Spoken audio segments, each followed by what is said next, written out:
welcome back to PJ's CAD class for jewelry.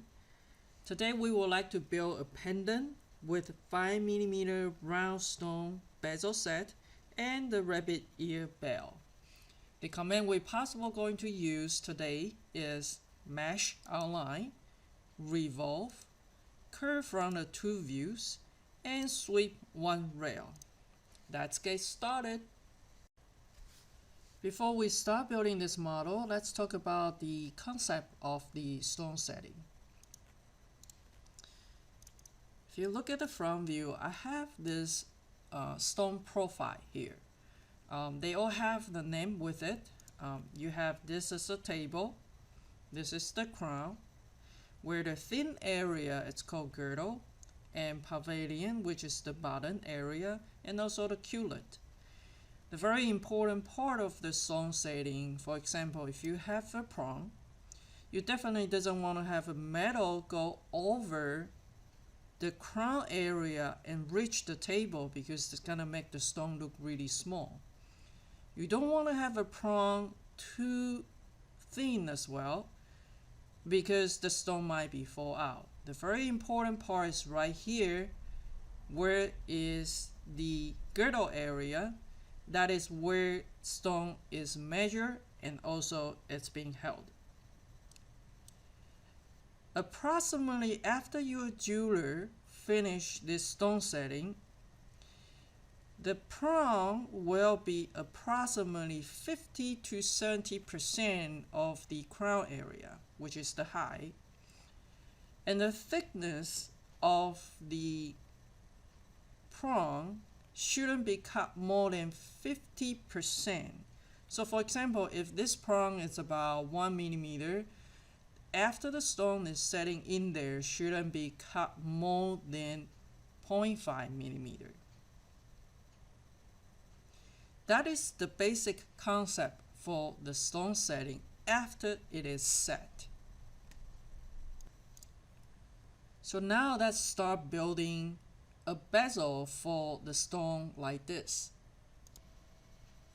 This is a 5mm stone, round stone in mesh, and a lot of time, even though we use all snap or we try to snap on it, the mesh doesn't allow us to snap.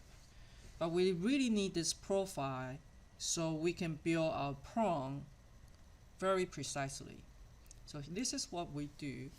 You go to the command right here, you type it mesh outline, and it will ask you to pick up any mesh, poly surface, or surface. We want to pick on the stone, and it looks like there's nothing happened, but if you move your mouse to click here, you're gonna notice there is a curve right there.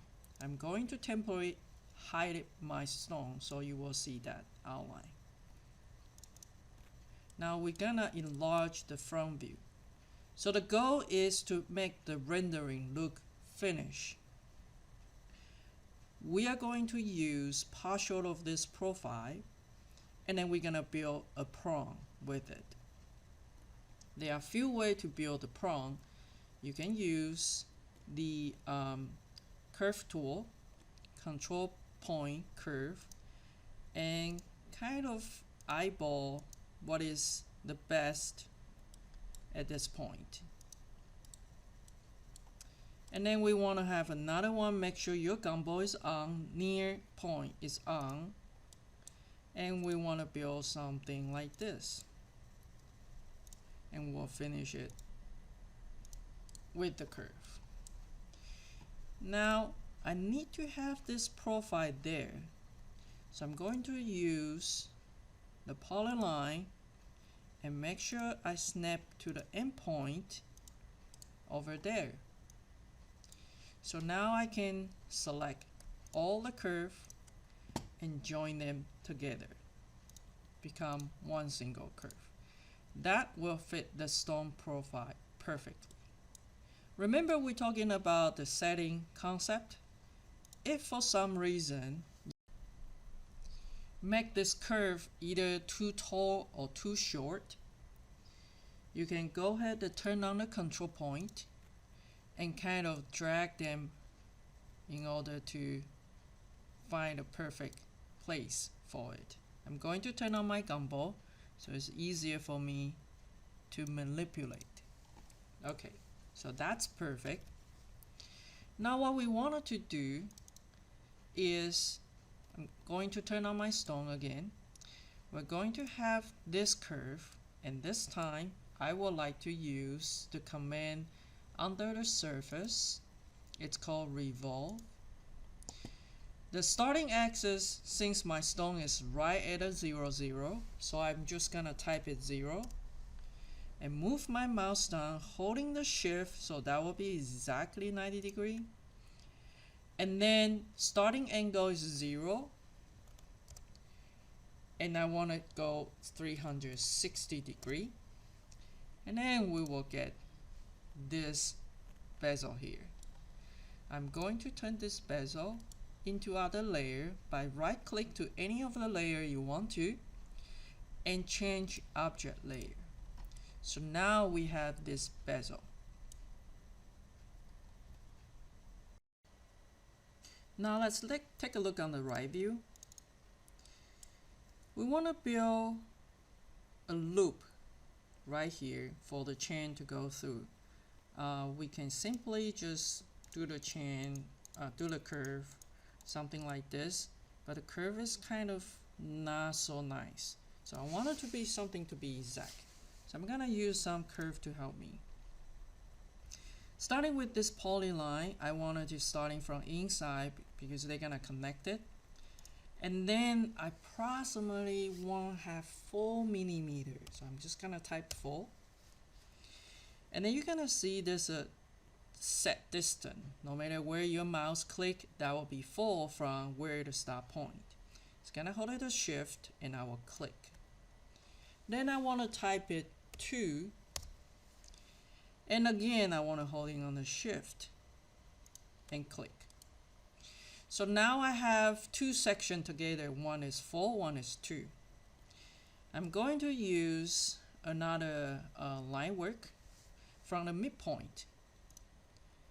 And then I want to make sure my all snap is on and endpoint is on. So I'm going to snapping into that endpoint. And then I want to type it 2. So if I'm gonna use this as a guideline, I can using an arc, snapping into where's the center and snapping from here to here. So I will have this arc is exactly 2 millimeters from here to here and from the center to this side as well. The second thing I wanted to do is to create a curve from here to here. I'm going to temporarily hide this one. We could have just do a straight line going here to here, but notice that you are going to have something really sharp here and it doesn't look good. So what I like to do is using blend tool by creating a little tag there first. And then I'm going to use the blend tool. It's living in the icon under the curve tool, or you can go into the curve and it is here, blend curve. Okay, so either one will work. So I'm going to use the blend tool and I'm going to blend from this end to that end. Of course you can adjust it, but we kind of notice we have a really smooth curve right there. Alright, and then I'm going to have this curve, just gonna mirror using this center as my axis and mirror to the other side. So now let's join all of this.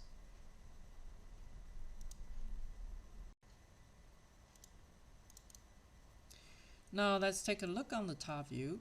Anything you draw right here on the right view, it will show exactly on the C plane, which is construction plane, on the top view.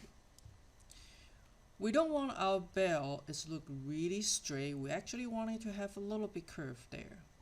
So I'm going to go on the top view and I'm going to draw a curve approximately look like this. Now I'm going to hide the stone first, and if you see the curve we have in between this one and that one, I want to tell Rhino I wanted to build a curve like this, but in this direction.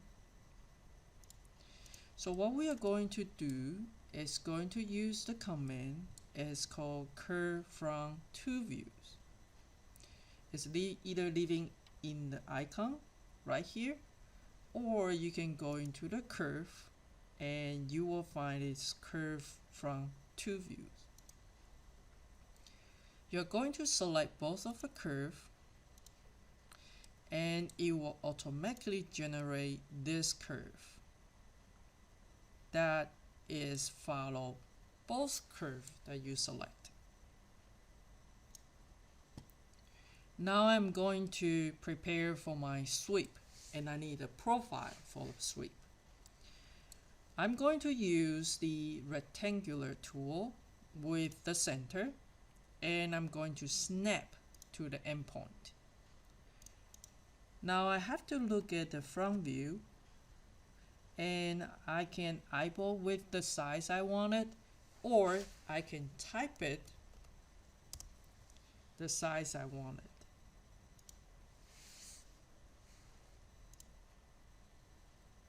Now let's look at the top view. The key for the successful sweep, and the sweep will look nice, is you wanted to have your profile 90 degree to your curve, the rail possible. So that's move a little bit angle over there.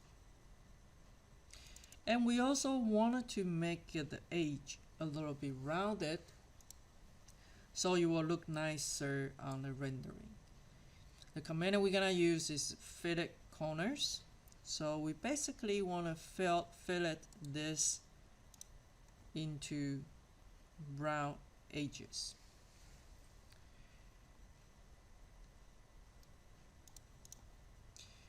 Now I'm looking at the right view, and I want to tilt it the angle a little bit so it's 90 degree, and this way on the right view as well. Maybe I want to move it up a little bit.